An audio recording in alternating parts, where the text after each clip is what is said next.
Ühe väga väikese linnakese servas asus vana laokilaed. Aia sees seisis vana maja ja selles majas elas Pipi Pikksukk. Ta oli 9 aastat vana ning elas seal üsna üksi. Ei tal olnud ema ega isa ja õieti oli see üpris tore, sest nõnda ei saanud keegi teda magama saata just siis, kui tal kõige lõbusam oli, või sundida võtma kalamaksa õli, kui ta meelsamini oleks tahtnud kompväkki. Kunagi ammu oli Pipil olnud isa, keda ta hirmsasti armastas ja loomulikult ka ema, aga see oli juba nii ammu, et ta seda sugugi ei mäletanud. Ema oli surnud siis, kui Pipi alles üsna tillukesena hällis lebas ja nii koledasti karjus, et ükski hing tema lähedust välja ei kannatanud. Pipi uskus, et ta ema istub nüüd üleval taevas ja piilub väikesest praost alla oma tütre poole. Seepärast lehvitas Pipi talle tihti peale ja hüütles: "Ära karda, mina saan alati hakkama." Isa polnud Pipi unustanud. Ta isa oli olnud laevakapten ning purjetanud suurtel meredel ja Pipi sõitis temaga laevas kaasas tolle ajani, kui ükskord torm isa merre puhus ja ta kadunuks jäi. Kuid Pipi oli päris kindel, et isa ühel päeval tagasi tuleb. Ta ei uskunud hoopiski, et isa oleks uppunud. Ta uskus, et isa oli jõudnud mõne saare randa ja ning tema isast sai seal kuningas, kes käib päevad läbi ringi, kuldne kroon peas. "Mu ema on ingel ja isa on kuningas. Tõesõna, nii peeneid vanemaid pole kaugeltki kõigil lastel," tavatses Pipi rahulolevalt öelda. "Niipea kui mu isa ainult jõuab endale laeva ehitada, tuleb ta mulle järele ja siis ma saan printsessiks. Mis lustipidu sellest saab." Selle vana maja koos aiaga oli ta isa ostnud palju aastaid tagasi. Ta oli kavatsenud Pipiga sinna elama asuda, kui ta nii vanaks saab, et enam merd sõita ei jaksa. Siis aga juhtus see kurb lugu, et torm ta merre viisi ja tema tagasi tulekut oodates tuli Pipi otsemat teed koju Segasumma suvilasse. Just nõnda oli maja nimi. See oli mööblit täis ja ainult ootas Pipit. Ühel ilusal suvisel õhtul jättis Pipi hüvasti kõigi madrustega oma isa laevas. Need armastasid väga Pipit ja tema armastas neid niisamuti vastu.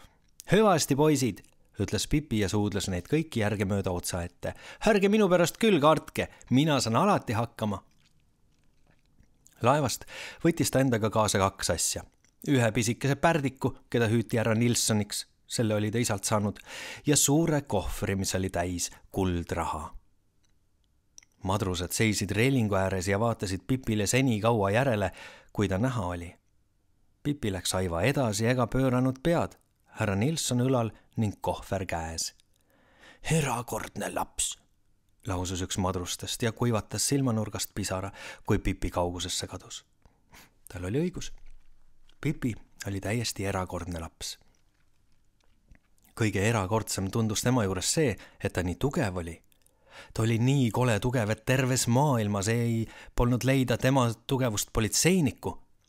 Kui ta tahtis, võis ta hobusele tuule alla teha ja seda ta tahtis. Tal oli olemas oma hobune, mille ta ostis oma suurest tagavarast võetud kuldraha eest sel samal päeval, kui ta koju Segasumma suvilasse jõudis. Alati oli ta endale hobust igatsenud. Nüüd elas see verandal.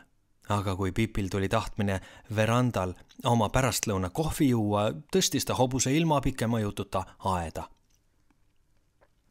Segasumma suvila kõrval oli üks teine aed ja üks teine maja. Tolles majas elasid isa ja ema koos oma 2 kalli lapsukese poisi ja tüdrukuga. Poisi nimi oli Tommi ja tüdruku nimi Annika. Need olid väga kenad, kasvatatud ja kuulekad lapsed. Tommi ei närinud kunagi küüsi ja tegi alati seda, mida ema oli palunud. Annika ei jonninud, kui ta oma tahtmist ei saanud, ning oli alati väga ilus oma siledaks triigitud sitskleidikestest, mida ta väga hoidis ja kunagi ei määrinud. Tommi ja Annika mängisid kenasti oma aias oma vahel, aga nad olid sageli soovinud endale mängukaaslast ja noil aegadel, kui Pipi alles koos isaga mööda meresid purjetas, seisatasid nad tihti vaheplangu ääres ning rääkisid teineteisele. "Kui paha, et keegi sellesse majja ei koli. Peaks seal ometi elama keegi, kellel oleksid lapsed." Tollel ilusal suveõhtul, kui Pipi esmakordselt üle Segasumma suvila läve astus, polnud Tommit ega Annikat kodus. Nad olid nädalaks ajaks vanaema vaatama sõitnud. Seepärast polnud neil vähimatki aimu sellest, et keegi on naaber suvilasse sisse kolinud ning kui nad esimesel päeval pärast tagasitulekut oma väravas seisid ja välja tänavale vaatasid, ei teadnud nad ikka veel, et tegelikult oli üsna lähedal olemas mängukaaslane. Just sel ajal, kui nad väravas seisid ning nuputasid, mida ette võtta ja arutasid, kas täna ehk juhtub midagi lõbusat või tuleb hoopiski üks selline igapäev, millal midagi välja mõelda ei oska, avanes Segasumma suvila värav ja sealt astus välja väike tüdruk. See oli kõige eriskummalisem tüdruk, keda Tommi ja Annika eales näinud. Pipi Pikksukk oma hommikusel jalutuskäigul. Ta nägi välja nõnda. Pipi juuksed olid täpselt porgandi värvi ning punutud 2 kõvasse patsi, mis harali hoidsid. Ta nina oli nagu pisike kartul ja üleni tedretähni täis. Nina all oli päris suur suu tervete valgete hammastega. Ta kleit oli õige iseäralik. Selle oli Pipi ise õmmelnud. Kleit oli pidanud sinine tulema, kuid sinist riiet polnud jätkunud. Nõnda tuli Pipil siia ja sinna punaseid lappe sisse õmmelda. Pipi pikki peenikesi jalgu katsid pikad sukad, üks pruun, teine must. Peale selle olid tal jalas mustad kingad, täpselt 2 korda nii suured kui vaja. Need kingad oli talle isa Lõuna-Ameerikast ostnud, et oleks pisut kasvuruumi ja Pipi ei tahtnud mingeid muid kingi. Mis aga Tommit ja Annikat eriti silmi suureks ajama sundis, oli ahv, kes võõra plika õlal istus. See oli väike pärdik, tal oli seljas kollane kuub, jalas sinised püksid ja peas valge õlgkaabu. Pipi kõndis Piki tänavat. Ta astus ühe jalaga kõnniteel ning teisega rentslis. Tommi ja Annika vaatasid talle järele, kuni silm seletas. Veidi aja pärast tuli Pipi tagasi. Nüüd kõndis ta tagurpidi. Seda selleks, et poleks tarvis ennast kojuminekuks ringi pöörata. Kui ta Tommi ja Annika värava kohale jõudis, ta peatus. Lapsed silmitsesid üksteist sõnatult. Lõpuks küsis Tommi. Miks sa tagurpidi käisid? Miks ma tagurpidi käisin? Kordas Pipi. Kas ma siis ei elagi vabal maal? Kas inimene ei tohigi käia nii, nagu ise tahab?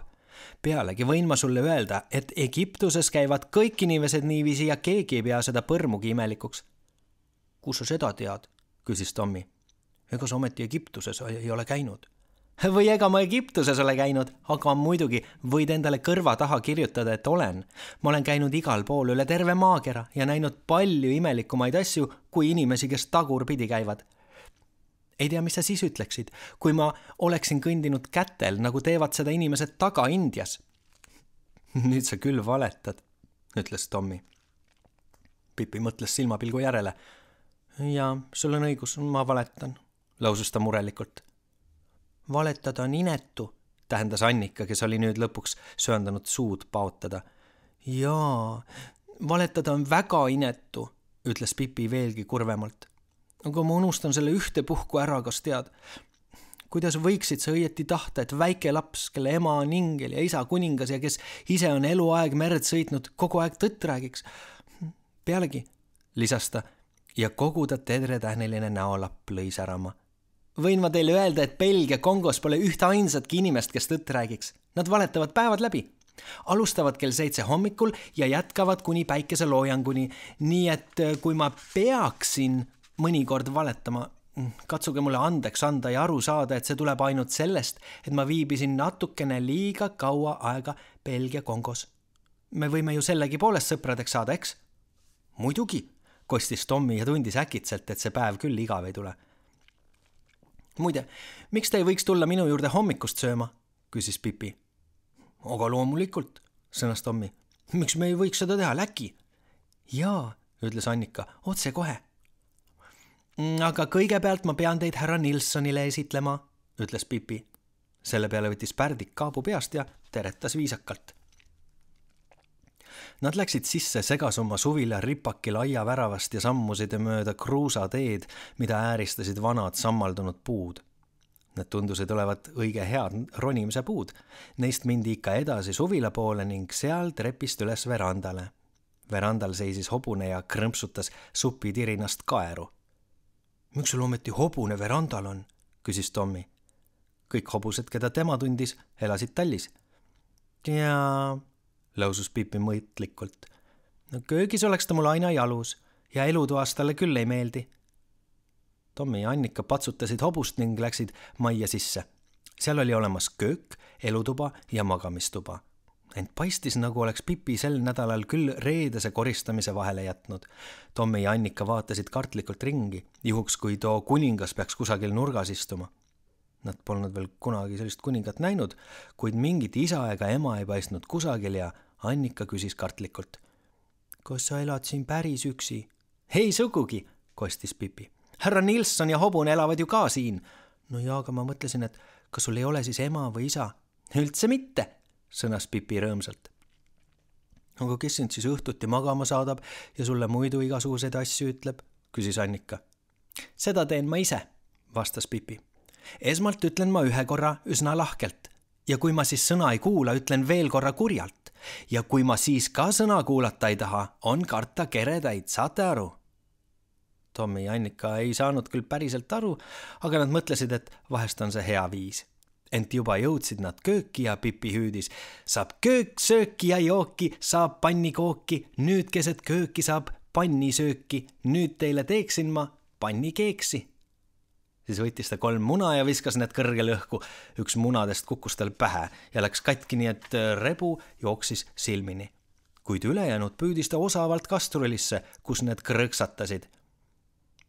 Olen alati kuulnud, et munarebu on juustele hea, lausus Pipi ja pühkis silmnägu. Küll te näete, nad hakkavad nüüd kasvama, mis mühiseb. Muide, Brasiilias käivad kõik inimesed ringi, munad juustes. Aga selle eest pole seal üldse kiilaspäid.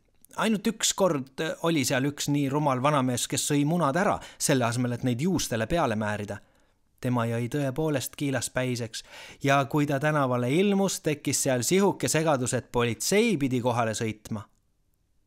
Jutu puhudes oli Pipi osavasti munakoored näppudega kastrulist välja noppinud. Nüüd võttis ta seinal rippunud vanniharja ja hakkas pannkogitainast keerama nii, et see laiali pritsis. Lõpuks kallas ta alles jäänud taigna pliidil seisvale pannile.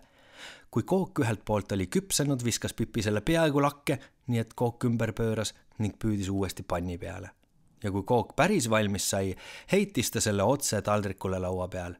Sööge! Hüüdis ta. Sööge enne kui ära jahtub. Tomme ja Annika sõid ning leidsid, et see oli üks väga hea pannkook. Seejärel palus Pipi nad elutuppa. Seal oli üks ainus mööbliese. Selleks oli suur paljude tillukeste sahtlikestega kappkummut.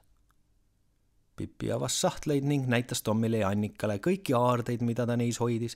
Seal oli kummalisi linnumune ja imelikke konnakarpe ning kivikesi, kauneid toose, ilusaid hõbepeegleid, pärlikeesid ja palju muud, mis Pipi ja tema isa olid kokku ostnud oma reisidel ümber maakera. Pipi kinkis kummalegi oma uutest mängukaaslastest midagi mälestuseks. Tommi sai heikleva pärlmutterpidemega pistoda ja Annika toosi, mille kaant katsid roosad konnakarbid. Toosi sees oli rohelise kiviga sõrmus. Vahest oleks teil nüüd aeg hakata koju minema, arvas Pipi. Siis saaksite homme tagasi tulla, sest kui te koju ei lähe, ei saa te ka tagasi tulla ja sellest oleks ometi kahju. Tommi ja Annika arvasid seda sama. Nõnda läksid nad koju.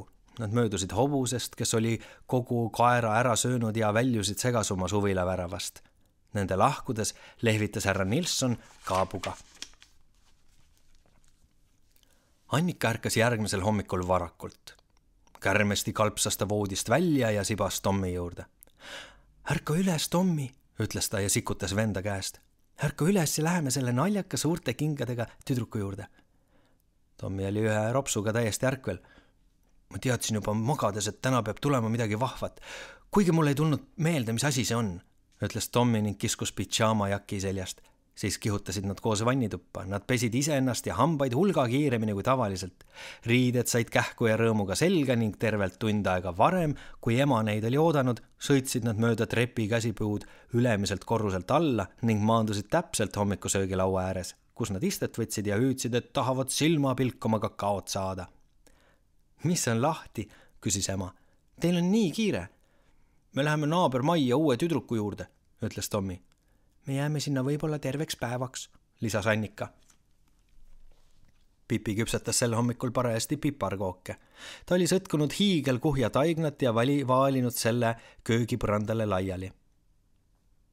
Sest kas tead, ütles Pipi oma pärdikule, mis on õieti 1 pannitäis, kui sa tahad küpsetada vähemalt 500 piparkooki? Seal ta nüüd põrandal istus ja lõikas elu eest välja piparkoogi südameid. Härra Nilsson, jäta taigna peal kõndimine järele, ütles Pipi ärritunult just sel silmapilgul, kui uksekell kõlises. Pipi jooksis avama. Ta oli pealaest jalad allani valge nagu mölder. Ja kui ta Tommi ning Annika kätte raputas, vajus neilegi terve jahupilv kaela. Tore, et te sisse astusite, ütles Pipi ja raputas oma põlle nii, et sellest tõusis uus jahupilv. Tommil ja Annikal läks nii palju jahukurku, et nad köhima hakkasid. Mida sa teed? Küsis Tommi. No ja, kui ma ütlen, et ma korstnat puhastan, ei usu sa seda nagunii, selleks oled liiga umbusklik, tähendas Pipi. Tegelikult ma küpsetan, aga varsti on töö tehtud. Te võite seni istuda puude kasti otsas. Pipi oskas tõepoolest kärmesti tööd teha. Tommi ja Annika istusid puude kasti otsas ning jälgisid, kuidas ta üle piparkoogi taigna kihutas, kuidas ta kooke plaatidele loopis ja plaate ahju vuhistas. See oli nende meelest peaaegu nagu kinos. Klaar! Lausus Pipi lõpuks ja virutas praeahju ukse viimase plaadi järel mürtsuga kinni. Mis me nüüd peale hakkame? Küsis Tommi. Ma ei tea, mida teie teha kavatsete, sõnas Pipi, aga ma ise ei saa küll voostrit mängida, ma olen nimelt asjade otsija ja selles ametis pole inimesel kunagi vaba aega. Mis sa ütlesid, et sa oled? Küsis Annika. Asjade otsija. Kes see on? Küsis Tommi. Loomulikult on see inimene, kes otsib asju. Mis see muu võiks olla? Küsis Pipi pühkides põrandalt jahu väikesesse kuhja. Terve maailm on täis asju ja tõesõna, keegi peab ju need üles otsima. Nimelt seda teebki asjade otsija. Kui mis asjad need on? Päris Annika. Igasugused, ütles Pipi. Kullakänkarid ja jaanalinnu suled, surnud rotid ja paukkompvekid ja veel tillukesed mutrid ja muu sihuke kraam. Tommi ja Annika meelest kõlas see üsna toredasti ning nemadki tahtsid saada asjade otsijaks, kuigi Tommi ütles, et tema loodab igatahes leida kullakänkari ja mitte tillukese mutri. No eks me näe, mis sealt tuleb, arvas Pipi. Midagi leiab alati, aga tõtakem nüüd, enne kui tulevad teised asjade otsijad ja nopivad üles kõik kullakänkarid, mis siin kandis leida on. Kõik 3 asjade otsijat asusid teele. Nad arvasid, et kõige parem on otsida alustuseks ümberkaudsete suvilate lähedusest, sest Pipi ütles, et ehkki võib väga hästi juhtuda, et leiad pisikese mutri sügava metsa seest, leidub parimaid asju siiski peaaegu alati inimeste eluasemete läheduses. Ehkki, ütles ta, ma olen kokku puutunud ka vastupidise näitega. Mäletan, et ükskord olin Borneo džunglites asju otsimas. Täpi pealt keset ürgmetsa, kuhu ükski inimene polnud iial oma jalga tõstnud, leidsin ma, mis te arvate, mille? Naja, ühe haruldaselt kena puujala. Andsin selle hiljem ühele ilma jalata vanamehele. See ütles, et niisugust puujalga ei saa raha eest ka osta. Tommi ja Annika jälgisid Pipit, et jõuda selgusele, kuidas peab käituma asjade otsija. Pipi aga põikas ühest teeservast teise, tõstis käevarjuks silmile ja otsis ning otsis. Vahel laskus ta põlvili, pistis käe aia lippide vahelt läbi ja ütles pettunult. Imelik. Mulle paistis tõepoolest, et ma nägin kullakänkarit. Kas tõesti tohib võtta kõike, mis leiad? Küsis Annika. Jaa, kõike, mis maa peal lebab, ütles Pipi. Natuke maad edasi lamas oma suvila ees rohu peal keegi vanem mees ja magas. See seal lamab ka maa peal, ütles Pipi. Ja meie ta leidsime. Me võtame ta kaasa. Tommi ja Annika ehmusid tõsiselt. Ei, Pipi, me ei või seda onu võtta, nii küll ei kõlba, ütles Tommi. Pealegi, mis me temaga peale hakkaksime? Mis me temaga peale hakkame? Nii üht kui teist. Võiksime ta panna küüliku eest küülikupuuri ja sööta teda võilile lehtedega. Aga kui te ei taha, siis jäägu ta minugi poolest. Kuigi see mind ärritab, sest võib-olla tuleb mõni teine asjade otsija ja vehib ta sisse. Nad läksid edasi. Äkitselt läskis Pipi kuuldavale lausa röögatuse. Ei! Midagi niisugust pole ma veel enne näinud, hüüdis ta ja korjas rohu seest üles vana roostetanud plekkpurgi. On see vast saak, Purkidest ei saa kunagi küllalt.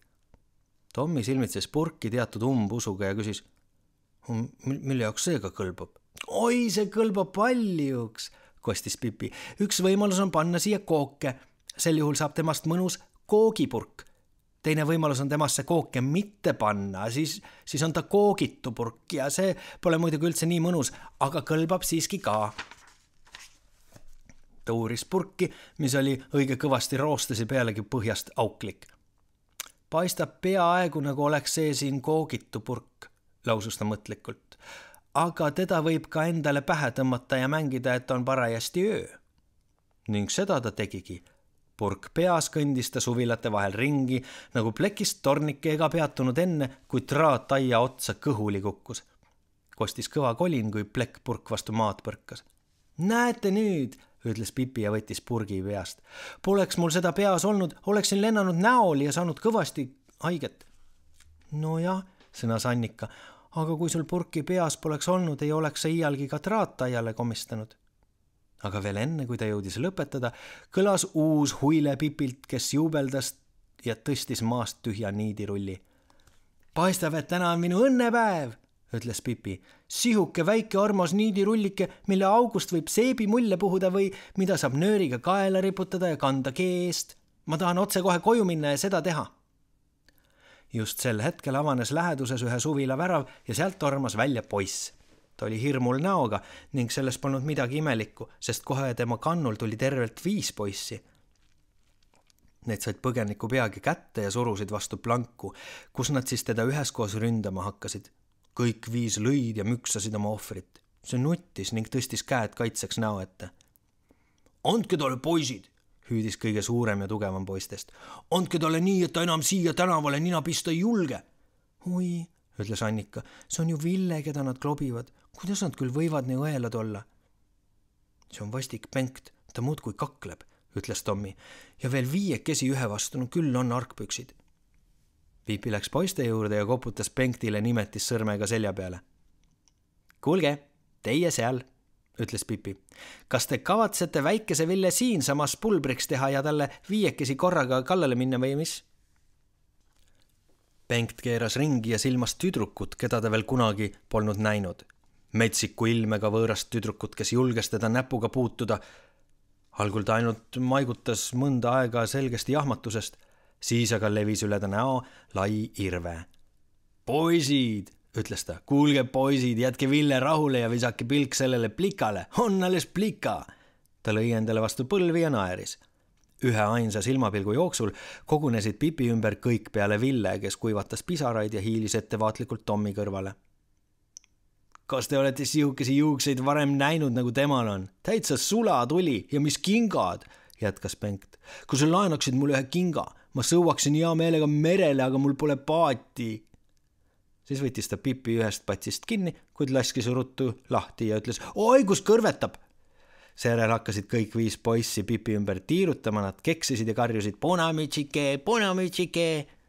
Pipi seisis ringi keskel ja naeratas lahkelt. Bengt oli lootnud, et ta vihastub või hakkab nutma. No vähemalt hirmunud peaks ta olema. Kui miski ei aidanud, müksas ta Pipit. Ma leian, et sa ei käitu daamidega sugugi viisakalt, lausus Pipi. Nende sõnadega tõstis ta poisi oma tugevate kätega kõrgele õhku, viis ta läheduses kasvava kase juurde ja riputas kõhuli üle oksa. Siis võttis ta teise poisi ja riputas selle üle teise oksa. Ja siis võttis ta järgmise ning tõstis selle ühe suvila ette värava posti otsa ja siis võttis ta veel ühe ning viskas üle tara, nii et poiss jäi aias lilleklumpi istuma. Viimase kange võitleja pani ta istuma tänaval seisnud pisikesse mängukärusse. Kui see tehtud sai, seisis Pipi koos Tommi, Annika ja Villega ning vaatas natuke aega poisse. Need aga olid jahmatusest üsna keeletud.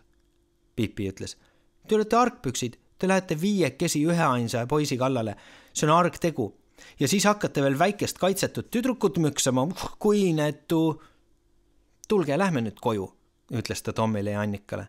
Villele aga sõnas, kui nad sind kunagi veel klobida katsuvad, siis ütle mulle. Ja Bengtile, kes üleval puu otsas istus, ega julgenud end liigutadagi, lausus ta. Kui sa tahtsid minu juuste või kingade kohta veel midagi lisada, siis on kõige parem, kui teed seda praegu, enne kui ma koju lähen. Ent Bengtil polnud midagi rohkem öelda, ei Pipi kingade ega ka juuste kohta. Nii võttis Pipi oma plekkpurgi ühte kätte, niidirulli teise ning läks koos Tommi ja Annikaga minema. Kui nad koju Pipi aeda jõudsid, ütles Pipi: "Armas aeg, kui paha lugu. Mina leidsin 2 toredat asja ja teie ei saanud midagi. Te peate veel natuke otsima." "Tommi, miks sa ei vaata sinna vana puuõõnde? Vanad puud on tavaliselt kõige paremad paigad asjade otsijate tarvis." Tommi vastas, et tema arvates ei leia nad Annikaga küll mitte midagi, kuid Pipi soovi täites pistis ta ometi käe ühte puutüve avausse. "Ütle nüüd," lausus ta ja oli päriselt rabatud. Tõmbas käe välja. Tal oli peos üliuhke nahkkantega märkmik. Omaette hülsis paistis pisike hõbepliiats. "See on küll kummaline," arvas Tommi. "Näed sa nüüd," ütles Pipi. "Ükski asi pole nii hea, kui olla asjade otsija. Lausa imestusväärne, et selle tööga nii vähe inimesi tegeleb. Tisleriteks ja kingseppadeks ja korstnapühkijateks ja muuks sääraseks hakkavad nad küll, aga asjade otsijaks ei täna see neil ei kõlba." Siis ütles ta Annikale: "Miks sa sealt vana kännu seest ei otsi? Tegelikult leiab vanade kändude seest alati mingeid asju." Annika pistis käe kuhu kästud ja sai peaaegu kohe pihku punase korallidest kaelakee. Nad seisid Tommiga ja üksnes maigutasid natuke aega suurest hämmastusest. Nad mõtlesid, et hakkavad siit peale iga päev asjade otsijaks. Pipi oli pool ööd üleval olnud ja palli mänginud, sellepärast jäi ta nüüd uniseks. "Mulle paistab, et ma pean minema ja ennast veidikeseks külili keerama," ütles ta. "Kas te ei võiks tulla ja mind kinni katta?" Kui Pipi voodiserval istus ja kingad jalast võttis, silmitses ta neid mõtlikult ning ütles: "Või tema tahtis sõudma minna, see Bengt. Turtsatas ta põlglikult. "Küll ma teda veel sõudma õpetan. Teine kord." "Ütle, Pipi," alustas Tommi aupaklikult. "Miks sul õieti on nii suured kingad?" "No muidugi selleks, et ma saaksin varbaid liigutada," vastas Pipi ning keeras end magama. Ta magas alati nii, et jalad padjal ja pea kaugel allpool teki all. "Nii magatakse Guatemalas," kinnitas ta. "Ja see on ainuõige magamisviis. Nõnda saan ma liigutada varbaid ka une ajal." "Kas teie saate ilma unelauluta magama jääda?" küsis Pipi. "Mina pean alati endale natuke laulma, muidu ei saa ma sõba silmale." Tommi ja Annika kuulsid teki alt jorinat. See oli Pipi unelaul. Nad hiilisid vaikselt ja ettevaatlikult välja, et teda mitte segada. Uksel pöörasid nad ringi ja heitsid veel viimase pilgu voodi poole. Nad ei näinud muud kui Pipi jalgu, mis padjal puhkasid. Seal ta lesis ja liigutas ägedalt varbaid. Tommi ja Annika lippasid koju. Annika pigistas kõvasti peos oma korallidest keed. "Igatahes imelik," tähendas ta. "Tommi, sa ei arva ju ometi, et Pipi oleks need asjad sinna ette valmis pannud?" "Ei või teada," kostis Tommi. "Ei või iial teada, kui asi Pipisse puutub." Väikeses linnakeses oli peagi üldiselt teada, et 9-aastane tüdruk elab üksipäini Segasuma suvilas. Linnakese tädide ja onude arvates ei kõlvanud see kuhugi. Kõigil lastel pidi olema keegi, kes neid manitseks ja kõik lapsed pidid käima koolis ning õppima 1 kord ühte. Seepärast otsustasid kõik tädid ja onud, et väike tüdruk Segasuma suvilast tuleb panna otse Maid lastekodusse. Ühel ilusal õhtupoolikul oli Pipi kutsunud Tommi ja Annika enda juurde kohvile ja piparkookidele. Ta pakkus kohviveranda trepil. Seal oli nii päiksepaisteline ja ilus, kõik lilled Pipi aias lõhnasid. Härra Nilsson ronis mööda veranda võrret üles ja alla, aeg-ajalt pistis ka hobune nina ligi, et piparkooki saada. "Küll on hea ilmas elada," ütles Pipi ja sirutas jalad nii pikalt välja kui sai. Parajasti sel hetkel tulid 2 täies mundris politseinikku väravast sisse. "Oi," hüüatas Pipi, "paistab, et täna on ka minu õnnepäev. Politseinikud on kõige parem asi, mis ma tean, pärast rabarbrikreemi." Ta astus politseinikele vastu, nägu rõõmust säramas. "Kas see ongi see väike tüdruk, kes kolis Segasuma suvilasse?" küsis üks politseinikest. "Vastupidi," kostis Pipi. "See on üks väga väike tädike, kes elab teises linnaservas 3. korrusel." Ta ütles seda üksnes selleks, et politseinikega veidi nalja heita. Kuid neile ei pakkunud see hoopiski lõbu. Nad ütlesid, et ärgu ta katsugugi vaimukas olla. Seejärel teatasid nad, et linna kenad inimesed on asja nõnda korraldanud, et ta saab endale koha lastekodus. "Mul on juba koht lastekodus," väitis Pipi. "Mis sa ütled? Kas kõik on juba korras?" küsis üks politseinikest. "Kus see lastekodu asub? Siin, vastas Pipi uhkelt. Mina olen ainus laps ja see siin on minu kodu, niisiis on see lastekodu ja koht on mul siin olemas. Õieti on mul siin palju kohti. Armas laps, ütles politseinik ning naeratas. Sa ei saa asjast aru, sa pead minema tõelisse lastekodusse, kus keegi sinu järele vaatab. Kas teie lastekodusse hobuseid tohib kaasa võtta? Küsis Pipi. Ei, muidugi mitte, vastas politseinik. Seda ma arvasin, tähendas Pipi mornilt. No, aga siis ahve? Kindlasti mitte, sa saad sellest väga hästi aru. Või nii, arvas Pipi. Sel juhul peate oma lastekodusse küll mujalt lapsi muretsema. Mina sinna kolida ei kavatse. Kas sa siis aru ei saa, et sa pead kooli minema? Küsis politseinik. Miks ma pean kooli minema? No loomulikult selleks, et igasuguseid asju õppida. Mis asju? Küsis Pipi. Kõik võimalikke, ütles politseinik. Hulgaliselt kasulikke asju, näiteks 1 kord 1. Ma olen tervelt 9 aastat ilmas mingi 2 kord 2 väga hästi hakkama saanud, sõnas Pipi. Küllap saan siis ka edaspidi. No jaa, aga mõtle ometi, kui paha on olla nii rumal, kui sa saad suureks ja keegi sinult näiteks küsib, mis on Portugali pealinn, siis sa ei oska sellele vastata. Igatahes oskan ma vastata, ütles Pipi. Ma vastan lihtsalt niimoodi. Kui sa nii õudselt tahad teada, mis on Portugali pealinna nimi, eks kirjuta otse Portugali ja küsi järele. Aga kas sa siis ei arva, et on ebameeldiv, kui sa seda ise ei tea? Võib ju olla, vastas Pipi. Küllap ma lesin vahetevahel õhtuti ärkvel ja muudkui juurdlen, kuidas ometi on Portugali pealinna nimi. Aga inimesel ei saa ju kogu aeg aina lõbus olla, väitis ta ning kasvatas korraks tiiritamme. Pealegi olen ma isaga Lissabonis käinud, jätkas ta pea alaspidi, sest ta oskas ka niimoodi rääkida. Kuid siis ütles üks politseinikest, et Pipile ei maksa arvata, nagu võiks ta teha, mis ise tahab. Ta peab lastekodusse kaasa tulema ja otsekohe. Ta läks Pipi juurde ning võttis Pipil käest kinni, kuid Pipi tõmbas ennast kärmesti lahti, patsutas meest üsna kergelt ja hüüdis kull. Ja enne kui politseinik silmagi pilgutada jõudis, oli Pipi hüpanud veranda võrele. Paari võttega vinnas ta ennast juba rõdule veranda kohal. Politseinikel polnud lusti sama teed üles ronida, seepärast tormasid nad majja ja otse ülemisele korrusele. Kuid selleks ajaks, kui nemad rõdule jõudsid, oli Pipi juba poolel teel katusele. Ta ronis mööda katuse kive, nagu oleks ta ise ahv. Ühe silmapilguga oli ta katuse harjal ning hüppas väledalt korstna otsa. All rõdul seisid politseinikud ja katkusid juukseid. Õuemurult aga vahtisid Tommi ja Annika üles Pipi poole. Küll on lõbus kula mängida, hõikas Pipi.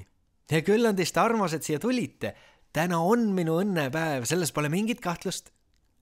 Kui politseinikud olid pisut aega arutanud, tõid nad redeli, panid selle vastu ühte otsa seina ja hakkasid üks ees teine järel üles ronima, et Pipi alla tuua.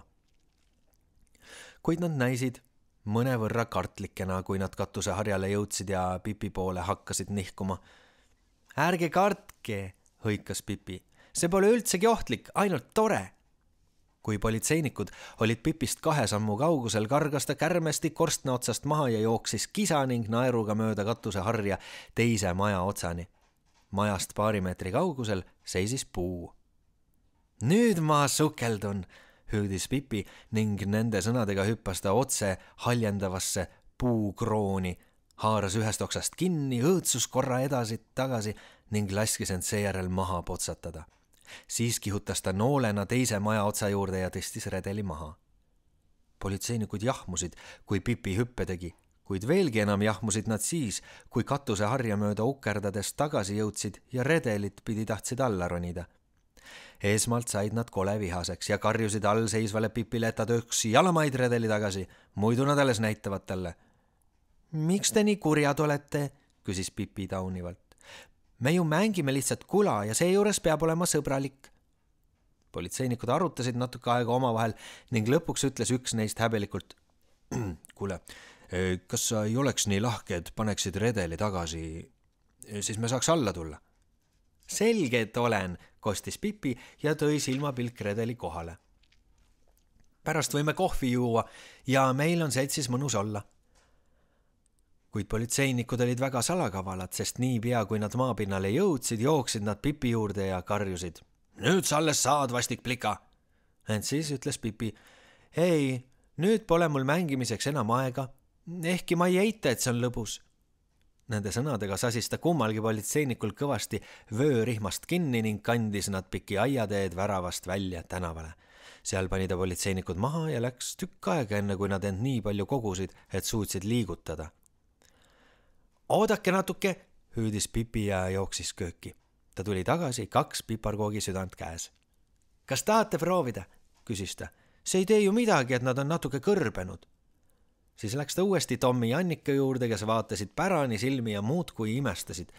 Politseinikud aga tõttasid linna tagasi ning ütlesid kõigile sealseile tädidele ja onudele, et Pipi pole õieti lastekodu jaoks hoopiski sobiv laps.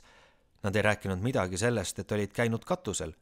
Ja tädid ning onud leidsid, et küllap on siis parem lasta Pipil elada edasi Segasumma suvilas. Kui ta tahab koolis käia, siis hoolitsegu ise selle eest. Kuid Pipil, Tommil ja Annikal oli tõsiselt tore pärast lõuna. Nad jätkasid katkestatud kohvipidu. Pipi pistis nahka 14 piparkooki ja ütles, need polnud üldsegi õiget sorti politseinikud, nagu mina mõtlesin. Hei, liiga palju juttu lastekodust, 2x2 ja Lissabonist. Pärast tõstis ta hobuse õue ning nad ratsutasid kõik kolmekesi selle seljas. Annika algul kartis ega tahtnud sõita, ent nähes, kui lõbus oli Tommil ja Pipil, palus ta Pipit, et see temagi hobuse turjale tõstaks. Hobune traavis aias ringi ja Tommi laulis, nüüd rootslased tulevad mürinal kõik. Kui Tommi ja Annika olid sel õhtul voodisse pugenud, ütles Tommi, Annika, kas sa ei leia, et Pipi tegi väga hästi, kui ta siia meie juurde kolis? Igatahes, kostis Annika. Ma isegi mäleta enam, mida me enne tema tulekut mängisime, kas sina mäletad? Ja, me mängisime kroketit ja muud sihukest, ütles Annika, aga minu meelest on Pipiga justkui lõbusam ja veel hobuste ja muu sihukesega.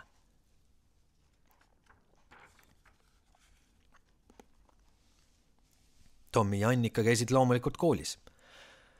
Igal hommikul kell 8 sörkisid nad käsikäes minema, kooliraamatut kaenlas.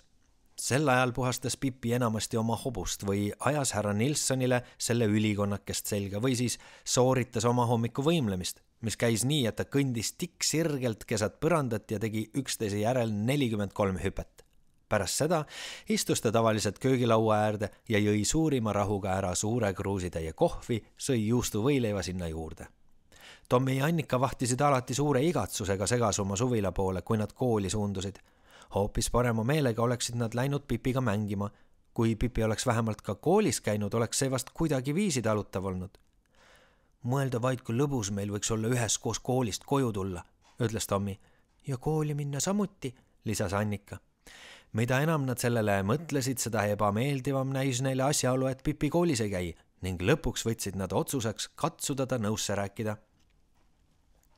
Sa ei aimagi, kui tore koolipreili meil on, ütles Tommi ja jäi kavalalt Pipile ühel õhtupoolikul, kui nad Annikaga olid tulnud Segasumma suvilasse külla pärast koolitükkide hoolikat äraõppimist. Kui sa teaksid, mis lõbu on koolis käia, kinnitas Annika, ma läheksin lolliks, kui ma kooli ei saaks. Pipi istus järi otsas ja pesi kausises jalgu. Ta ei öelnud midagi, liigutas ainult korraks varbaid, nii et vesi pritsis. Seal ei peagi nii hirmus kaua olema, tähendas Tommi. Kõigest kella 2. Ja siis saab veel pidada jõuluvaheaega ja lihavõtte vaheaega ja suvevaheaega ka, ütles Annika. Pipi vajutas hambad mõtlikult suurde varbasse, kuid ei öelnud ikka veel midagi. Äkitselt kallas ta kogu vee köögipõrandale, nii et tükk maad eemal istunud ja peegliga mänginud härra Nilssoni püksid said läbi märjaks. See on ebaõiglane, ütles Pipi rangelt, hoolimata härra Nilssoni ahastusest märgade pükste pärast. See on täiesti ebaõiglane, ma ei kavatse seda kannatada. Mis siis, küsis Tommi. 4 kuu pärast on jõulud ja siis tuleb teil jõuluvaheaeg, aga mina, mis tuleb minul? Pipi hääl kõlas kurvalt. Ei mingit jõuluvaheaega, mitte kõige pisematki, ütles ta kaeblikult. Siin peab midagi muutuma, homme päev hakkan koolis käima. Tommi ja Annika plaksutasid vaimustusest käsi. Hurraa, siis me ootame sind kell 8 oma värava ees. Ei, ütles Pipi, nii vara ma ei saa tulla ja pealegi sõidan ma kooli ratsa. Seda ta tegigi. Järgmisel päeval täpselt kell 10 tõstis ta oma hobuse verandalt alla ja pisut hiljem tormasid kõik linnakese elanikud akende juurde vaatama, mis hobune seal väljas küll perutab. See tähendab, nad arvasid, et see hobune on lõhkuma hakanud. Tegelikult polnud asi üldse nõnda. Lihtsalt Pipi oli kooli jõudmisega veidi kiire. Kõige metsikuma galopiga kihutas ta koolimaja õuele. Kargas täie sõidu peal hobuse seljast maha, sidus oma ratsu puu külge ning tõmbas klassitoa ukse niisuguse mürtsuga pärani, et Tommi, Annika ja nende viksid klassikaaslased pinkidel hüppasid. Tere, kere! Hõikas Pipi ja viibutas oma suurt kübarat. Kas ma jõudsin parajasti 2x8? Tommi ja Annika olid rääkinud oma koolipreilile, et on tulemas uus tüdruk, kelle nimi on Pipi Pikksukk. Ja ka koolipreili oli kuulnud linnakeses Pipist räägitavat. Ning kuna ta oli väga kena ja lahke koolipreili, otsustas ta teha kõik selleks, et Pipile koolis meeldiks. Pipi prantsatas vabale pingile, ilma et keegi oleks teda istuma palunud. Ent preili ei teinud tema hoolimatust käitumisviisist väljagi. Ta ütles üsna lahkelt. Tere tulemast kooli, väike Pipi. Ma loodan, et sulle siin meeldib ja et sa õpid nii mõndagi. Ja mina loodan, et mul tuleb ka jõuluvaheaeg, sõnas Pipi. Sellepärast ma siia tulingi. Õiglus kõigepealt. Kui sa ütleksid mulle kõigepealt oma täisnime, siis ma kirjutaksin sind kooli sisse, ütles koolipreili. Minu nimi on Pipi-Lotta Victualia Rull-Gardina Piparmünta Efraimi tütar Pikksukk. Ma olen kapten Efraim Pikksuka tütar, kes varemalt oli merede hirm, nüüd kuningas. Õieti on Pipi minu hüüdnimi, sest isa pidas Pipi-Lottat liiga pikaks, et välja öelda. Või nii, ütles koolipreili. Nojah, siis hüüame meiegi sind Pipiks. Aga kui nüüd õige kontrolliks pisut su teadmisi, jätkas ta. Sa oled ju suur tüdruk, küllap sa tead juba mõndagi. Vahest teeme algust rehkendusega. No, Pipi, sa võid mulle öelda, palju on 7 ja 5 kokku? Pipi vaatas talle üllatunult ning pahuralt otsa. Kui sa seda ise ei tea, siis ära arva, et mina sulle ütlema hakkan. Kõik lapsed vahtisid Pipile kohkunult otsa ning koolipreili seletas talle, et niiviisi ei tohi koolis vastata. Õpetajale ei öelda sina, vaid öeldakse preili. Andke andeks, sõnas Pipi kahetsusega. Seda ma ei teadnud. Ma ei tee enam niiviisi. No ma loodan seda samuti, tähendas preili. Ja siis ma ütlen sulle, et 7 ja 5 on kokku 12. Näed, ütles Pipi, sa teadsid seda ju isegi. Miks sa siis küsid? Oh, ma pudrupea. Nüüd ütlesin sulle jälle sina. Palun vabandust, lisas ta ja näpistas ennast kõvasti kõrvast. Õpetaja otsustas teha näo, nagu poleks midagi juhtunud. Ta jätkas usutlemist. No, Pipi, mis sa arvad, kui palju on kokku 8 ja 4? Nii umbes 67, arvas Pipi. Hoopiski mitte, ütles koolipreili. 8 ja 4 on kokku 12. No kuule, Eideke, nüüd läheb küll asi liiale, ütles Pipi. Sa ise ütlesid mulle praegu, et 7 ja 5 teeb kokku 12. Mingi kord peab isegi koolis olema. Pealegi, kui sa oled nii lapsikult vaimustunud nendest rumalustest, miks sa siis oma ette kuhugi nurka maha ei istu ja ei arvuta? Jätaksid meid rahule, nii et me saaksime kula mängida. Ei, kuuled sa, nüüd ma ütlesin jälle sina, hüüdis Pipi kohkunult. Kas sa võid mulle andeks anda ainult veel see viimane kord, siis ma katsun edaspidi natuke paremini meeles pidada. Õpetaja ütles, et ta annab andeks, ent ta leidis, et vaevalt küll tasub Pipile rohkem arvutamist õpetada. Selle asemel hakkas ta teisi lapsi küsitlema. Tommi, kas sa võid mulle vastata? Alustas ta. Kui Liisal on 7 õuna ja Akslil 9, siis mitu õuna on neil kokku? Jaa, aga ütle, segas Pipi vahele. Ja siis ütle mulle veel ka niisugust asja. Kui Liisal hakkab kõht valutama ja Akslil hakkab kõht veel rohkem valutama, siis kelle süü see on ja kust nad õunad sisse vehkisid? Õpetaja püüdis teha nägu, just kui poleks ta midagi kuulnud ning pöördus Annika poole. Annika, ma annan sulle ühe ülesande. Gustav käis oma koolivendadega väljasõidul. Minnes oli tal 1 kroon ja tagasi tulles 7 ööri. Kui palju oli ta kulutanud? Muidugi, tähendas Pipi. Ja siis tahaksin ma veel teada, miks ta nii palju raiskas ja kas ta ostis limonaadi ja kas ta enne kodunt äraminekut ka korralikult kõrvu pesi. Õpetaja otsustas arvutamisest hoopiski loobuda. Ta arvas, et vahest meeldib Pipile rohkem lugemist õppida. Seepärast võttis ta välja väikese ilusa pildi, millel oli kujutatud ilves. Ilvese nina ees seisis täht I. Nüüd, Pipi, saad sa näha midagi lõbusat, lausus ta reipalt. Sa näed siin ilvest. Ja see täht siin ilves ees, see on I. Seda ma küll iial ei usu, arvas Pipi. Minu meelest on see justkui sirge kriips, kärbse must peal. Aga mina tahaksin hea meelega teada, mis on ilvesel kärbse mustaga tegemist. Koolipreili võttis järgmise pildi, mis kujutas ussi ja seletas Pipile, et tähtpildi ees on U. Kui jutt on ussidest, tähendas Pipi, siis ma ei unusta iialgi seda korda, kui ma võitlesin hiigelmaoga Indias. See oli nii jõle madu, et te lihtsalt ei või uskudagi. Ta oli 14 meetrit pikk ja tige nagu herilane ja iga päev sõi ta nahka 5 hindut ja veel 2 väikest last magusuruaks. Ja ükskord ta tuli ja tahtis magusuruaks mind. Ta keris ennast minu ümber. Säuh! Aga ma olen ju merd sõitnud, ütlesin talle ja virutasin talle vastu pead. Põmm! Ja siis ta sisises. Hui! Ja mina virutasin veel kord. Põmm! Ja siis pauh! Oligi surnud. Siis nõnda, et see on U-täht äärmiselt huvitav. Pipi oli sunnitud hinge tõmbama ja koolipreili, kes hakkas nüüd Pipit lärmakaks ja tülikaks lapseks pidama, tegi klassile ettepaneku hoopis joonistada. Õpetaja mõtles, et Pipi istub kindlasti vaikselt ning joonistab. Ta võttis välja paberi ja pliiatsid ning jagas need lastele laiali. Te võite joonistada, mida ise tahate, ütles ta, istus oma laua taha ja hakkas vihikuid parandama. Natukese aja pärast tõstis ta pilgu, et vaadata, kuidas joonistamine läheb. Kõik lapsed istusid ja jälgisid Pipit, kes lamas kõhuli põrandal ja sehkendas suurima mõnuga. Aga Pipi, ütles koolipreili kannatamatult, miks sa siis paberi peale ei joonista? Ma joonistasin selle juba ammu täis, aga mu hobune ei mahu ju üleni selle tühise paberilipaka peale ära, kostis Pipi. Praegu teen ma esimest jalga, aga kui ma sabani jõuan, tuleb mul välja koridori minna. Koolipreili mõtles natuke aega keskendunult. Kui me õige laulaksime nüüd pisut, pakkus ta. Kõik lapsed tõusid püsti ja jäid pinkide kõrvale seisma. Kõik peale Pipi, kes lesis edasi põrandal. Laulge teie pealegi, ma puhkan natuke, sõnas ta. Liiga palju koolitarkust võib kõige kangemagi maha murda.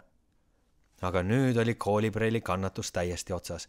Ta käskis kõiki lapsi kooli õuele minna, kuna ta tahab nüüd Pipiga omavahel rääkida.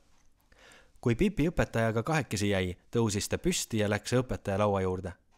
Kas tead, ütles ta, see tähendab, kas tead, Preili, oli hirmus tore siia tulla ja näha, kuidas teil siin on, aga ma ei arva, et koolis käimine mulle midagi pakuks. Olgu selle jõuluvaheajaga, kuidas on. Ikkagi liiga palju õunu ja ilveseid ja usse ja muud sihukest kraami. Ma lähen peast päris segaseks. Ma loodan, et sa selle üle ei kurvasta, Preili. Selle peale ütles koolipreili, et ta kindlasti kurvastab kõige rohkem sellepärast, et Pipi ei taha ennast korralikult ülal pidada ja et ükski tüdruk, kes käitub nii nagu Pipi, ei saa koolis käia, kui ta seda ka väga tahaks. Kas ma pidasin ennast halvasti ülal, küsis Pipi ülimalt hämmeldunult. Aga ma ei teadnud seda üldsegi, ütles ta ning näis murelikuna. Keegi ei osanud olla nii kurb nagu Pipi, kui ta millegi pärast muret tundis. Ta seisis pisut aega vaikides ja ütles siis väriseva häälega. Sa saad ju aru, Preili, et kui inimesel on ema ingel ja isa kuningas ja inimene ise on eluaeg merd sõitnud, siis ta ei tea õieti, kuidas peab käituma koolis kõigi nende õunte ja ilveste keskel. Siis ütles Preili, et ta saab sellest aru ja et ta enam ei kurvasta Pipi pärast ning et Pipi võib vahel kooli tagasi tulla, kui ta veidi vanemaks saab. Selle peale ütles Pipi rõõmust särades. Sa oled minu meelest hiigla armas, Preili. Võta see endale, Preili. Pipi võttis taskust väikese kauni kuldkella ning pani selle õpetaja ette lauale. Preili väitis, et ta ei saa Pipi käest nii kallist asja vastu võtta, aga siis ütles Pipi, sa pead, muidu tulen homme jälle siia ja sellest saab üks igavene uhke näitemäng. Nende sõnadega tormas Pipi kooliõuele ja hüppas hobuse selga. Kõik lapsed tunglesid ta ümber, et hobust patsutada ja Pipi ärasõitu vaadata. Kus alles Argentiinas on koolid, ütles Pipi ülevalt ning vaatas alla laste poole. See oleks teile vast õige koht. Seal algab lihavõtte vaheaeg 3 päeva pärast jõuluvaheaja lõppu ja kui lõpeb lihavõtte vaheaeg, kulub kõigest 3 päeva, kuni suve vaheaeg algab. Suvevaheaeg lõpeb 1. novembril ja pärast seda on muidugi väsitav kooliaeg. Kuni 19. novembril hakkab jõuluvaheaeg. Aga seda võib siiski kannatada, sest õppida ei ole midagi. Argentiinas on koolitükkide õppimine rangelt keelatud. Vahel juhtub ju, et üks või teine Argentiina laps poeb riidekappi, istub seal salaja ja tuubib. Aga häda talle, kui ta ema seda nägema juhtub. Rehkendamist ei õpetata neil koolis üldsegi ja kui leidub mõni laps, kes juhtumisi teab, kui palju on kokku 7 ja 5, pannakse ta päevaks otsaks nurka, et ta nii rumal on, et seda koolipreilil ütleb. Lugemine on neil ainult reedeti ja seda ka juhul, kui leidub mõni raamat, kust lugeda, aga neid ei leidu kunagi. Aga mis nad siis koolis teevad? Küsis keegi pisike poiss. Söövad kompveke, vastas Pipi kõhklemata. Lähedasest kompveki vabrikust tuleb otse klassituppa toru ja seda mööda jookseb iga päev kolinal kompveke, nii et lastel on nende söömisega tegemist küllalt. Aga mida siis õpetaja teeb? Küsis üks tüdruk. Keerab laste jaoks kompveke paberist lahti tobu, kostis Pipi. Ega sa ometi arva, et nad seda ise teevad, vaevalt küll. Nad ei käi ise koolis ka, nad saadavad sinna oma vendi. Pipi lehvitas oma suurt kübarat. Hüvasti, põngerjad, hüüdis ta rõõmsalt. Nüüd ei näe ta mind tükil ajal, aga pidage alati meeles, kui palju Aksli lõunu oli, muidu jääte omadega vahele. Haha! Heliseva naerusaatel ratsutas Pipi väravast välja, nii et kruusakivikesed lendasid hobuse kapjadalt laiali ja koolimaja aknaruudud klirisesid. Segasumma suvila ees istusid Pipi, Tommi ja Annika. Pipi ukerdas ühe aiaposti otsas, Annika teise otsas ja Tommi kõõlus värava enda peal. Oli soe ja ilus päev augustikuu lõpus. Üsna värava kõrval kasvav pirnipuu sirutas oma oksi nii kaugele alla, et lapsed võisid istuda suurema vaevata ja noppida parimaid väikesi kollakas-pruunikaid augustikuu pirne. Nad nosisid ja sülitasid pirni südamed tänavale. Segasumma suvila seisis just seal, kus linnake lõpeb ja maa algab ning kus tänav muutub maanteeks. Linnakese elanikud armastasid väga jalutada Segasumma suvila poole, sest siinkandis oli linna ümbrus kõige kaunim. Parajasti sel ajal, kui lapsed värava peal istudes pirne sõid, tuli linna poolt keegi tüdruk. Istujaid nähes ta peatus ja küsis. Kas te pole näinud minu isa siit mööda minemas? Jah, ütles Pipi. Kuidas ta välja näeb? Kas tal on sinised silmad? Jaa, kostis tüdruk. Üsna suur mees, mitte liiga pikk, mitte liiga lühike. Jaa, ütles tüdruk. Tal on must kaabu ja mustad kingad. Jaa, just nimelt, kinnitas tüdruk õhinal. Ei, me pole teda näinud, ütles Pipi veendunult. Tüdruk tegi jahmunud näo ja astus sõnagi lausumata edasi. Oota natuke, hüüdis Pipi talle järele. Kas ta on kiilaspäine? Ei, kindlasti mitte, vastas tüdruk tigedalt. Tema õnn, tähendas Pipi ja sülitas pirni südame välja. Tüdruk tõttas edasi, kuid siis hüüdis Pipi. Kas tal on ehk üleloomulikult suured kõrvad, mis ulatuvad õlgadeni? Ei, vastas tüdruk ja pööras hämmeldunult ringi. Ega sa ei taha öelda, et nägid mõnda meest, kes nii suurte kõrvadega mööda läks? Ma pole kunagi näinud kedagi, kes kõrvadega käiks, ütles Pipi. Kõik, keda ma tean, käivad jalgadega. Kui rumal sa oled. Ma mõtlesin, et sa oled tõesti näinud nii suurte kõrvadega meest. Ei, kostis Pipi. Nii suurte kõrvadega inimesi pole olemas. See oleks ju pöörane. Mis nägu selga oleks? Nii suuri kõrvu ei saa olla.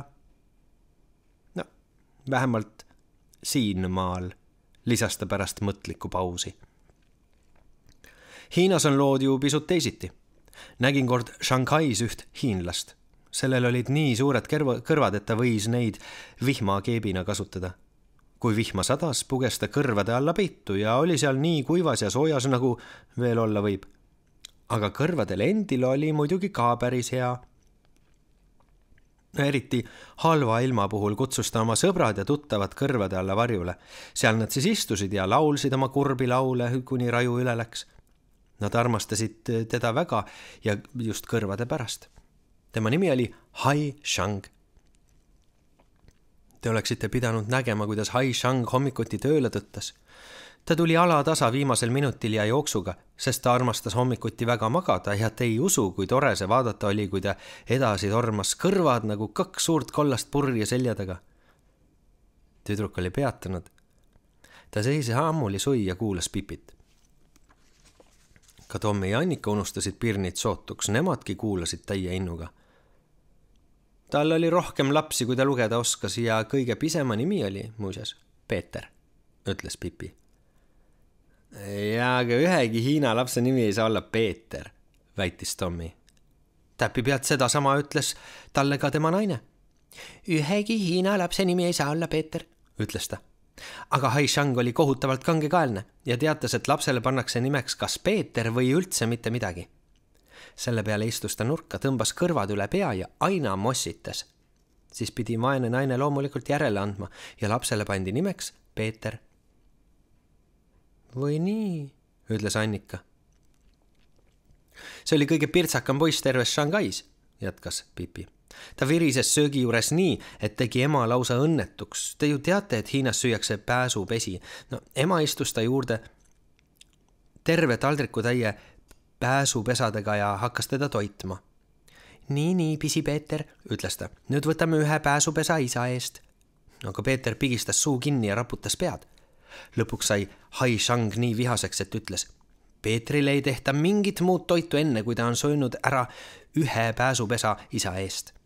Ja kui Hai Shang juba midagi ütles, siis nõnda see jäigi. Seda sama pääsupesa kanti köögist välja ja kööki tagasi maikuust oktoobrini. 14. juulil palus ema, kas ta võiks anda Peetrile paar kotletti. Aga Hai Shang ütles, ei. Rumalus, ütles tüdruk tänavalt. Ja, just nõnda Hai Shang ütleski. Rumalus, ütles ta. Selge, et poiss võib süüa pääsupesi, kui ta ainult jonnimise järele jätab. Aga Peeter pigistas aina suud kinni maikuust oktoobrini.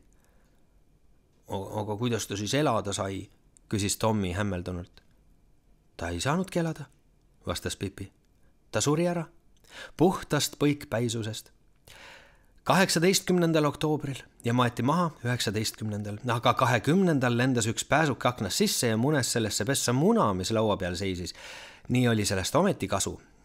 Kahju ei saanud keegi, sõnas Pipi rõõmsalt. Siis silmitses ta mõtlikult tüdrukult, kes seisis tänaval ja paistis üsna rabatud olevat. Küll sa oled imelik, tähendas Pipi. Milles asi on? Ega sa ometi arva, et ma istun siin ja valetan? Mis? Ainult ütle, kui arvad, sõnas Pipi ähvardavalt ja hakkas käiseid üles käärima. Ei, sugugi mitte, vastas tüdruk hirmunult. Ma ei taha sugugi ütelda, et sa just valetad, aga... Või ei, lausus Pipi. Aga just seda ma teengi. Ma valetan nii, et suu suitseb, kas sa siis ei kuule. Kas sa tõesti usud, et üks laps võiks elada ilma söömata maikuust oktoobrini?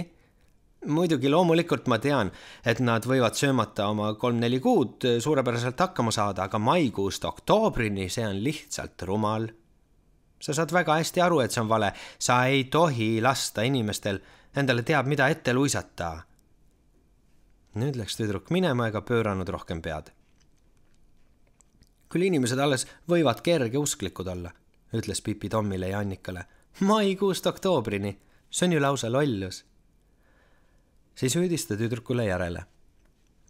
Ei, me pole sinu isa näinud, me pole terve päeva jooksul ühtki kiilas peaga meest näinud, aga eile läks neid siit tervelt 17 tükki mööda, käsi käes. Pipi aed oli tõepoolest oivaline.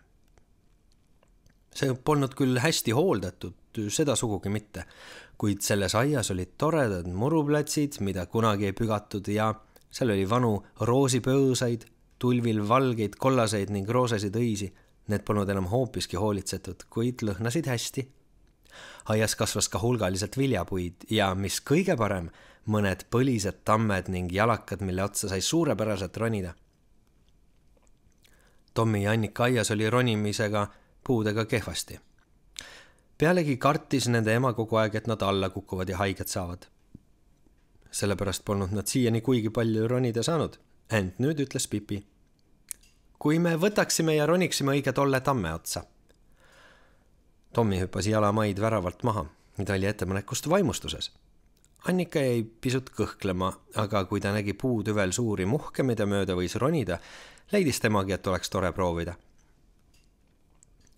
Paar meetrit üle maapinna hargnes tamme tüvi 2 ja hargnemiskohas oli justkui tilluke tuake.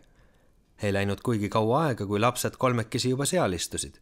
Nende peade kohal laius tamme võra nagu suur roheline katus. Siin võiksime kohvi juua, ütles Pipi. Ma lipan õige tuppa ja keedan ühe tilga. Tommi ja Annika plaksutasid käsi ning hüüdsid hurraa! Peagi oli Pipil kohv valmis. Kukleid oli ta küpsetanud juba eelmisel päeval. Ta seisis puu all ja loopis kohvitasse puu otsa. Tommi ja Annika võtsid need vastu. Vahel võttis vastu ka tamm ise, nii et 2 tassi läksid katki, aga Pipi jooksis tuppa uute järele. Siis tuli kuklite järjekord ning tükk aega vuhisesid õhus saiad. Need ei läinud vähemalt katki. Lõpuks ronis Pipi ise üles kohvikann käes. Koor oli tal pudeliga taskus ja suhkur väikese karbi sees. Tommi ja Annika arvates polnud kohv veel kunagi nii hea maitsnud. Nad ei saanud ju iga päev niisama kohvi juua, ainult külas käies. Ja nüüd nad viibisidki külas. Annika ajas veidi kohvi sülle. See oli alguses soe ja märg ning läks hiljem külmaks ja märjaks. Aga Annika ütles, et see ei tee midagi. Kui nad valmis said, viskas Pipi tassid alla rohu sisse. Ma tahan näha, kui kõva portselani nad tänapäeval teha oskavad, tähendas ta. Tähelepanu-väärsel kombel pidas 1 tass ja kõik 3 alustassi vastu. Ja kohvikannul tuli ainult tila ära. Samas otsustas Pipi ronida veidi kõrgemale puu otsa. Olete te midagi niisugust näinud? Hüüatas ta äkitselt. Puu on ju seest õõnes. Otse tüves oligi suur õõs, mida lehed laste pilkude eest olid varjanud. Oi, kas ma võin ka vaatama ronida? Küsis Tommi, kuid ei saanud vastust. Pipi, kus sa oled? Hüüdis ta ärevalt. Siis kuulsid nad Pipi häält, aga mitte ülevalt, vaid hoopis kaugelt altpoolt. See kostis nagu maa seest. Ma olen puu sees. See on kuni maapinnani õõnes. Kui ma läbi pisikese prao välja vaatan, näen rohu sees kohvikannu. Oi, aga kuidas sa jälle üles saad? Hüüdis Pipi. Ma ei tulegi enam üles, vastas Pipi. Ma jään siia kuni pensionini ja teie peate mulle selle augu kaudu sealt ülevalt toitu viskama 5 kuni 6 korda päevas. Annika hakkas nutma. Milleks kurvastada, milleks kaevata, imestas Pipi. Tulge ka siia alla, siis võime mängida, et vaevleme vangikongis. Mitte iialgi, ütles Annika. Kindlase mõttes ronis ta üldse puu otsast maha. Annika, ma näen sind läbi prao, hüüdis Pipi. Ära kohvikannule peale astu, see on vana ja aus kohvikann. Ta pole kunagi kellelegi halba teinud. Ja ta ei saa ju sinna midagi parata, et tal enam tila ei ole. Annika läks puu tüve juurde ning nägi läbi pisikese prao Pipi nimetis sõrme otsa. See lohutas teda mõnevõrra, kuid ta oli ikka veel ärevil. Pipi, kas sa tõesti enam üldse üles ei saa? Küsis ta. Pipi nimetis sõrm kadus ja ei läinud minutitki, kui ta nägu ilmus nähtavale üleval puuõõnes. Võib-olla saangi, kui ma tõsiselt ette võtan, ütles ta ja lükkas kätega lehti laiali. Kui see üles ronimine nii libedasti läheb, sõnas Tommi, kes ikka alles puu otsas istus, siis tulen mina ka alla ja vaevlen seal natuke. Jah, arvas Pipi. Mulle paistab, et me peaksime redeli tooma. Ta ronis läbi ava välja ning libistas enda kähku maha. Siis lippas ta redeli järele, upitas selle puu otsa ja laskis ava kaudu puu õõnde. Tommil oli pöörane himu alla puu sisse ronida. Üles ava juurde jõudmine polnud kerge, sest see asetses kõrgel, kuid Tommi oli vapper. Ta ei kartnud põrmugi pimedasse puu õõnde pugeda. Annika nägi teda kaduvat ja kahtles väga, kas ta näeb Tommit veel kunagi. Ta katsus läbi prao puu sisse vaadata. Annika, kuulis ta Tommi häält. Sa ei oska ette kujutada, kui tore siin on. Sa pead ka siia tulema. See pole põrmugi ohtlik, kui sul on ronimiseks redel. Kui sa ainult 1 kord proovid, siis sa pärast muud ei tahagi teha. Tusi või? Küsis Annika. Surm kindel, kostis Tommi. Siis võttis Annika jalgade värisedes uuesti puu otsa minna ja Pipi aitas tal viimastest raskest teejupist üles saada. Ta kohkus veidi tagasi, nähes, kui pime on puu tüve sees, aga Pipi hoidis tal käest kinni ja julgustas teda. Annika, ära karda, kuulis ta Tommit alt ütlevat.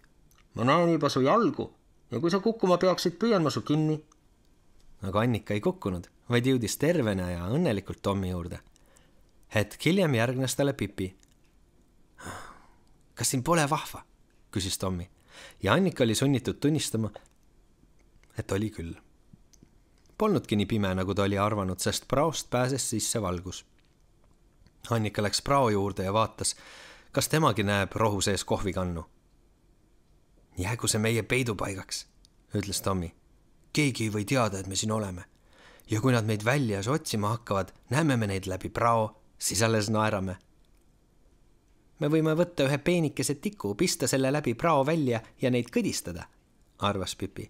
Siis nad arvavad, et need on tondid. Selle mõtte juures läksid lapsed nii rõõmsaks, et hakkasid kõik kolmekesi üksteisel ümbert kinni. Korraga kuulsid nad kongi, mis kumises Tommi ja Annika juures kodus lõunasöögile kutsudes. Rumal lugu, ütles Tommi. Nüüd peame koju minema. Aga me tuleme homme tagasi, nii pea kui koolist koju jõuame. Kindlasti, ütles Pipi. Seepeale ronisid nad redelist üles, esmalt Pipi, siis Annika ning lõpuks Tommi. Pärast ronisid nad puu otsast alla, kõigepealt Pipi, siis Annika ning lõpuks Tommi. Täna me kooli ei lähe, ütles Tommi Pipile, sest meil on küürimispühad. Haa, hüüdis Pipi, jälle ebaõiglus. Tõepoolest, minule ei anta mingit küürimispüha, kuigi seda oleks hädasti vaja. Vaadake ainult, kuidas köögipõrand välja näeb. Aga muide, lisas ta, kui ma hästi järele mõtlen, siis ma võin ka küürida niisama, ilma pühadeta. Ja just seda ma kavatsengi teha, olgu küürimispüha või mitte. Tahaksin näha, kes saab mind keelata. Istuge köögilauale, siis te ei jää mulle jalgu. Tommi ja Annika ronisid kuulekalt lauale ja sinna samasse hüppas ka härra Nilsson, kes ennast Annika sülle magama keris. Pipi soojendas suure pajatäie vett, mille ta siis vähimagi kõhkluseta köögipõrandale välja kallas. Seejärel võttis ta oma suured kingad jalast ning pani need hoolikalt leivataldrikule. Siis sidus ta 2 küürimisharja oma paljaste jalgade otsa ja sõitis harjadel nagu uiskudel üle terve põranda, nii et vesi pritsis, kui ta sellest läbi tuhises. Oleksin ilmselt pidanud hakkama uisuprintsessiks, ütles ta ja tõstis ühe jala otse üles, nii et küürimishari ta vasaku jala otsast lõi laelambi küljest tüki ära. Vähemalt kraatsia ja võlu on mul olemas, jätkas ta ning tegi kiire hüppe üle tooli, mis ta teel seisis. Nõnda siis, ütles ta lõpuks ja võttis harjad jalast. Nüüd on ta puhas kah. Kas sa põrandat ei kuivatagi, küsis Annika. Ei, ta võib väga hästi kuivada päikese käes, vastas Pipi. Ma ei usu, et ta külmetaks, kui ta ainult paigale seisma ei jää. Tommi ja Annika ronisid laua otsast maha ja tippisid üle põranda nii ettevaatlikult kui said, et ennast mitte märjaks teha. Väljas paistis sire sinisest taevast päike. Oli just selline septembrikuu päev, millal tekib tahtmine metsa minna. Pipil tuli pähe idee. Mõelge ometi, kui me võiksime härra Nilssoni kaasa võtta ja teeksime ühe pisikese väljasõidu. Aga muidugi, hüüdsid Tommi ja Annika võlutult. Lipake siis koju ja küsige emalt luba, keskis Pipi. Ma panen selle ajaga Moona koti valmis. Tommi ja Annika arvates oli see hea nõu. Nad kihutasid koju ja ei läinudki palju aega, kui nad juba tagasi olid. Pipi seisis värava juures, härra Nilsson õlal, reisikepp ühes ja suur korv teises käes. Lapsed läksid esmalt jupi maad piki maanteed, kuid keerasid siis ühte karja koplisse, kus väike mõnus jalgrada lookles kaskede ja sarrapu põõsaste vahel. Niiviisi jõudsid nad värava juurde, mille taga algas veelgi ilusam koppel. Kuid otse värava ees oli seisma jäänud üks lehm ja see ei paistnud sugugi ennast liigutada tahtvat. Annika karjuste peale ja Tommi läks vapralt ligi ning püüdis lehma ära ajada, kuid see ei liikunud paigast ja ainult jõllitas lapsi oma suurte lehmasilmadega. Et asja ära lõpetada, astus Pipi ligi ja tõstis lehma teelt. See sörkis sarapuu põõsaste vahele jahmunult eemale. Mõelda vaid, et lehmad võivad nii pulli onnakad olla, ütles Pipi ja hüppas jalad koos üle värava. Ja mis on selle tulemuseks? Muidugi see, et pullid muutuvad lehmakateks. Tõepoolest, lihtsalt hirmus mõelda. Küll on imeilus koppel, hüüdis Annika võlutult ja ronis kõigi vastu juhtuvate kivide otsa. Tommi oli võtnud kaasa Pipi kingitud bussi ja lõikas nii endale kui Annikale reisikepid. Pöidlasse lõikas ta natuke ka, aga see ei lugenud midagi. Vahest peaks veidi seeni korjama, arvas Pipi ja murdis jala pealt ilusa punase kärbseseene. Huvitav, kas see on ka söödav, jätkas ta. Igatahes joodav ta küll ei ole, seda ma tean. Ja sellisel juhul pole muud valikut, kui proovida süüa, vahest õnnestub. Ta hammustas seenest suure tüki ja neelas alla. Läks küll, nentis ta vaimustunult. Tõe sõna, selle võtame ja küpsetame teinekord ära, ütles ta ning virutas seene kõrgele üle puu latvade. Pipi, mis sul korvis on? Küsis Annika. Kas midagi head? Seda ei ütle ma ka 1000 krooni eest, kinnitas Pipi. Kõigepealt tuleb leida üks hea koht, kus laud katta. Lapsed hakkasid õhinal niisugust kohta otsima. Annika leidis ühe suure lameda kivi, mis tema arvates sobis, aga see oli täis sagivaid raudsipelgaid ja Pipi ütles, et ta nendega koos istuda ei taha, kuna ta pole nendega tuttav. Pealegi nad hammustavad, tähendas Tommi. Kas tõesti? Küsis Pipi. Eks hammusta vastu. Siis silmas Tommi pisikest lagendikku 2 sarapuu põõsa vahel ja arvas, et nad võiksid seal istet võtta. Nei, siin pole küllalt päikest minu tedretähtede jaoks, et nad siin ennast hästi tunneksid, ütles Pipi. Ja mulle paistab, et tedretähed teevad nii ilusaks. Natuke maad edasi oli väike mägi, mille otsa ronimine läks kähku ja kergesti. Mäel leidsid nad väikese päikeselise astangu täpselt nagu rõdu. Seal istutigi maha. Pange need silmad kinni, kuni ma laua katan, käskis Pipi. Tommi ja Annika pigistasid silmad nii kõvasti kinni, kui suutsid ning kuulsid, kuidas Pipi korvi avas ja paberitega krõbistas. 1, 2, 19, nii, ongi aeg täis, ütles Pipi lõpuks. Nad vaatasid ning nad hüüatasid rõõmust, nähes kõike suurepärast, mis Pipi paljal kiviastangul lagedale oli toonud. Seal olid maitsvad väikesed võileivad lihapallide ja singiga, terve virn suhkruga ülepuistatud pannkooke, mitu väikest pruuni vorstikest ja 3 ananasipudingit, sest Pipi oli toidu valmistamist õppinud kokalt oma isa laevas. Oh, kui tore on see küürimispüha, ütles Tommi suu pannkooki täis. See peaks meil olema iga päev. Ei, kas tead, ma polegi küürimisest nii sisse võetud, väitis Pipi. Muidugi on see lõbus, sul on õigus, aga mitte iga päev, siis hakkab väsitama. Lõpuks olid laste kõhud nii täis, et nad suutsid ennast vaevalt liigutada.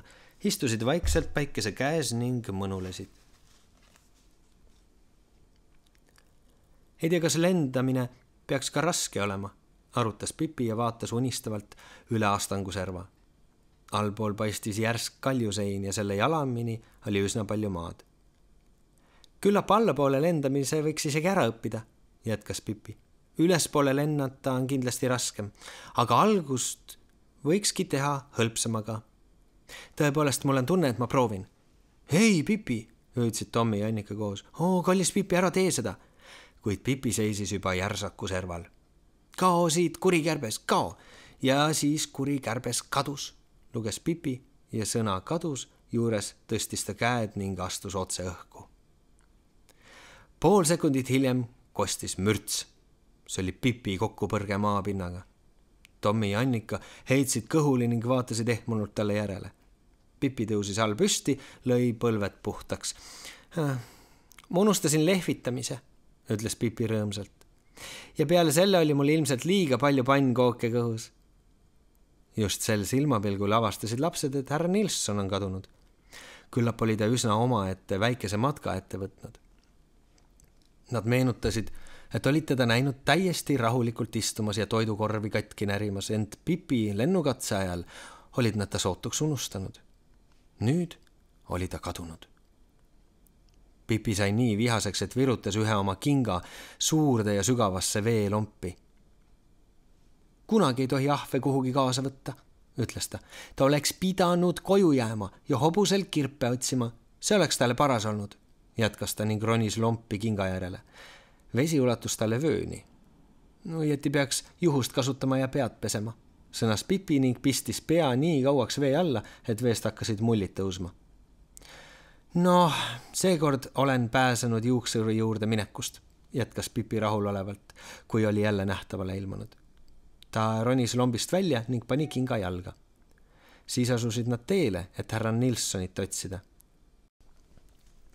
Kas kuulete, kuidas kõik minu ümber lirtsub, kui ma astun? Naeris Pipi. Kleit teeb pläuh ja kingad lirts. See on väga naljakas. Ma arvan, et sa peaksid ka järele proovima, ütles ta Annikale, kes kõndis nii puhtana oma heledate sidiste lokkide, roosa kleidi ja valgete nahkkingakestega. Teine kord, lausus mõistlik Annika. Nad läksid edasi. Härra Nilssoni üle võib igal juhul vihastada, arvas Pipi. Niimoodi teeb ta alati. Ükskord laskis ta minu juurest jalga Surabajas ja läks kellegi vana lesknaise juurde koduabiliseks. No see viimane on mõistagi vale, lisas ta pärast pausi. Tommi tegi ettepaneku, et nad lähevad laiali ja otsivad igaüks omaette. Annika tundus veidi kartlikuna ja punnis esialgu vastu, aga Tommi ütles, ega see ometi argpüks ei ole. Niisugust mõnitust ei suutnud Annika loomulikult taluda. Nõnda siis läksid lapsed eri suundadesse laiali. Tommi valis endale tee, mis viis üle aasa. Ta ei leidnud küll härra Nilssonit, aga ta leidis midagi muud. Ühe pulli. Või õigemini leidis pull Tommi ja pullile Tommi ei meeldinud, sest see oli tige pull, kes lapsi sugugi ei sallinud. Ta tormas ligi, pea maas ja möirgas koledasti ning Tommi laskis kuuldavale hirmunud hädakisa, mida oli kuulda üle kogu metsa. Ka Pipi ja Annika kuulsid seda ja jooksid kohale, et vaadata, mis pärast Tommi karjub. Selleks ajaks oli pull juba jõudnud Tommi sarve otsa haakida ning heitis ta kõrgele õhku. Küll on alles mõistmatu pull, ütles Pipi Annikale, kes nuttis üsna meelehitlikult. Niimoodi ei tohi teha. Ta määrib ju Tommi valge madruse ülikonna ära. Ma pean minema ja rumalale loomale aru pähe panema. Ja seda ta tegigi. Jooksis juurde ning tõmbas pulli sabast. Vabandust, et ma eksitan, ütles Pipi, ning kuna ta sikutas kõvasti, pööras pull ringi ja silmas uut last, keda ta samuti tahtis sarve otsa võtta. Nagu öeldud, vabandust, et eksitan, kordas Pipi uuesti, ja vabandust, et ma ta ära murran, lisas ta ning murdis pullil ühe sarve peast. Tänavu pole 2 sarve enam moes. Tänavu on kõigil paremail pullidel ainult 1 sarv, kui neil sedagi on, lisas ta ja murdis ka teise sarve ära. Kuna pullid sarvedega midagi ei tunne, siis ei teadnud ka see pull, et ta sarved on peast ära. Ta puskis ägedalt ja oleks Pipi asemel keegi teine olnud, siis poleks sellest lapsest vist jäänud muud kui puru. Ära kõdista mind, karjus Pipi. Sa ei tea, kuidas ma kõdi kardan. Jäta järele, muidu ma naeran ennast surnuks. Kuid pull ei jätnud järele ja lõpuks hüppas Pipi talle selga, et natukesekski rahu saada. Ega mingit erilist rahu ta sellegi poolest ei saanud, sest pullile ei meeldi, et Pipi ta turjal istub.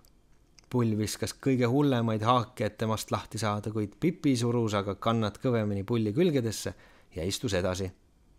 Pull tormas mööda niitu siia ja sinna ning möirgas nii, et ta nina sõõrmeist lõi auru välja. Pipi naeris, kisas ja lehvitas Tommile ning Annikale, kes seisid tükk maad eemal ja värisesid kui haavalehed. Pull kihutas ringi ratast ning püüdis Pipit seljast maha visata. Siin ma tantsin koos oma sõbrakesega, ümises Pipi ja istus kindlalt edasi. Lõpuks vasis pull nii ära, et heitis maha ja soovis, et maailmas poleks kunagi olnud ühtki last. Pealegi ei arvanud ta ka siiamaani, et lapsed eriti vajalikud oleksid. Kas sa kavatsid siis nüüd lõunauinaku teha, küsis Pipi viisakalt.